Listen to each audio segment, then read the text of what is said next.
Halo semua, kembali lagi bersama saya Johan di Juna Trading ID. Jadi pada kesempatan video kali ini kita akan membahas kembali untuk update dari pergerakan XAUUSD atau gold ini sendiri. Ya seperti yang kita lihat ya, untuk gold ini dia masih dalam range ya, sideway-nya dia kurang lebih di 2312 ya sebagai support zone-nya, dan resistennya itu di 2334.38 gitu teman-teman. Nah di sini kalau kita lihat memang dia range-nya itu masih termaintain dengan sangat baik ya untuk si gold ini sendiri. Dan kalau kita lihat juga di 4 hours ya dia memang masih sideway gitu teman-teman.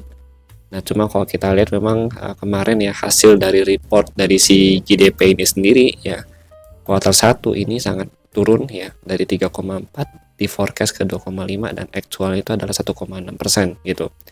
Dimana ini adalah penurunan GDP ya kuartal 1 yang sangat signifikan. Kemudian untuk kinerja jobless claim itu dari 212 ya ke 207 gitu, ini bagus gitu. Jadi sebenarnya hasilnya itu mix gitu teman-teman. Cuma kalau kita lihat memang dari si hasil dari si GDP-nya ini lebih mempengaruhi dari si DXY itu sendiri. Nah, untuk hari ini itu ada news juga ya, today news itu ada di jam 19.30 ada core PCI price index ya, monthly dan juga yearly dari 0,3 ke 0,3. Terus kemudian untuk yang OY-nya itu dari 2,8 ke 2,6. Memang ya ini stagnan ya, tidak ada perubahan, tapi ini negatif untuk USD gitu teman-teman. Nah seperti yang kita tahu juga untuk si DXY ini sendiri ya, kemarin itu dia pada saat report news dirilis ya, ini dia sempat retest kembali ke 105.92, kemudian spike ya, dia sempat spike juga ke level harga kurang lebih di 105.98, kemudian dia turun lagi lanjut ya kan, closing itu di kurang lebih di 105.59 gitu teman-teman. Yang artinya memang ini memberikan tekanan ya untuk si DXY itu sendiri.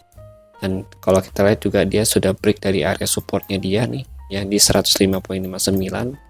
Selama dia belum bisa kuat untuk bertahan atau break naik di atas ini lagi di 105.59, DXY ada potensi untuk turun ya kembali ke level harga untuk retest di 105.40 sampai 105.36 gitu teman-teman. Nih di bagian sini order block sini gitu ya. Sini ada sedikit order block gitu.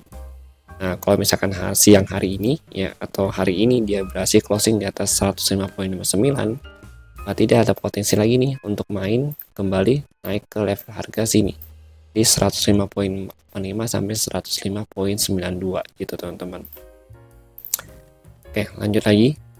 Ya, kemudian kalau untuk gold sendiri memang di sini dia masih terjebak di main levelnya dia. Ya, kalau kita lihat di sini main level ini juga kalau kita pantau di chart daily ya, ini adalah area support yang sering kita bahas selama 1 minggu ini gitu teman-teman. Nah ini ya support level yang di breakout jadi resisten level saat ini gitu. Jadi sebenarnya kalau kita lihat ada nggak sih kesempatan kita untuk sell di area ini? Sebenarnya ada gitu teman-teman. Kita ada selling point di area sini gitu, maksudnya kesempatan untuk sell itu ada di sini gitu.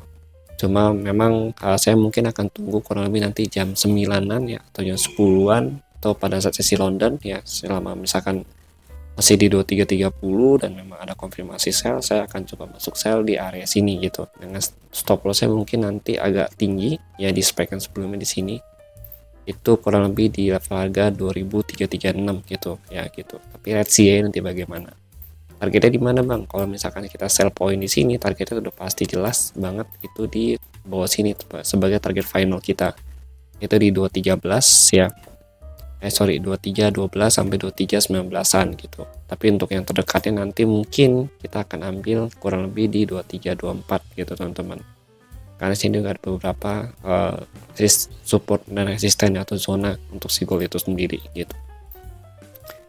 Nah nanti kalau misalkan kita mau buy lanjutan ya, maka kita harus bisa tunggu dulu ada candle yang bisa closing di atas 35 ini ya. Kalau saya sih patokannya 35 aja gitu ya, bisa closing di sini, kemudian dia turun lagi untuk retest di sini, baru kita ambil buy dengan lanjutan posisi di 2340 sampai 2343 gitu teman-teman ya. Jadi selama di bawah 2330 sampai 335 ya, itu kita masih coba cari selling point dulu gitu. Itu kalau dari saya ya. Nah untuk hold sell lanjutan lagi ya, kalau misalkan kita mau hold untuk jangka panjang nih, dapat sell di sini gitu kan, Maka kita harus tunggu dulu dia bisa break dari 2312 sampai 2319 ini ya. Zona ini di break baru dia akan lanjut turun kurang lebih nanti ke 22091 sampai 22095 gitu teman-teman. Yaitu adalah area yang perlu kita pantau untuk hari ini gitu. Nah, ini bisa jadi buy zone kita juga nih, dua zona ini gitu. Bisa jadi buy zone kita juga gitu nantinya. Tapi kita mesti pantau dulu untuk kedua area ini gitu. Oke. Ya, jadi itu dulu yang ingin saya sampaikan. Ini adalah short analysis dari saya ya kan.